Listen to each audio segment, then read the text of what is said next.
সম্মানিত ভিউয়ার্স, আসসালামু আলাইকুম। আজকে আমি চলে আসছে সখীপুর থেকে একটু দূরে ডাক্তার বাড়ি। এখানে অনেক পুরনো ঐতিহ্য রয়েছে এবং চারদিকে শস্য শ্যামল গাছে ভরা।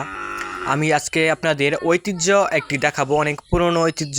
মানুষ আগে যেখান থেকে চিকিৎসা নিত, চিকিৎসা সেবা পেত।